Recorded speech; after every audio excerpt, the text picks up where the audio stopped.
Here lies Napoleon Bonaparte. Arguably the most famous Frenchman in history, he occupies Les Invalides.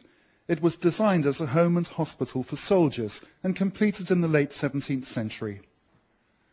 But France's rich history and culture is not just about monuments, cheese and baguettes, and an acquired taste in homegrown cinema. In a poll commissioned by the government, respondents identified freedom of expression, human rights, the social security system, the French language, literature and art, and the separation of church and state as key elements of the nation's character. Just over 1,000 people took part in the survey. Asked if they thought the French identity was weakening, 65% said yes. One of the main reasons, immigration.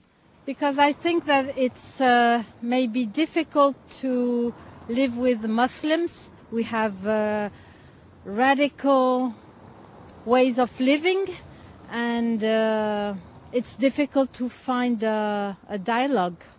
So French people are afraid of that. Some estimates put the Muslim population in France at 10% and growing.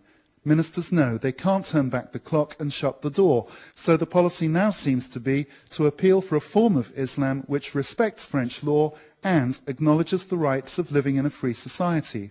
I believe that Islam is compatible with the laws of the Republic and that we should do everything we can to develop an Islam for France. Un Islam de France. But why have a debate at all on national identity? Some commentators think the discussion about identity is simply an exercise in political opportunism. Nicolas Sarkozy voulait créer ce débat. President Sarkozy wanted this debate to galvanize support from voters on the right before regional elections next month and to stir fears about immigration and security. Respondents to the opinion poll were also asked how national identity could be strengthened in France.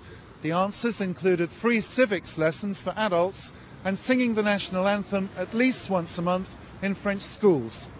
Marc Vautier,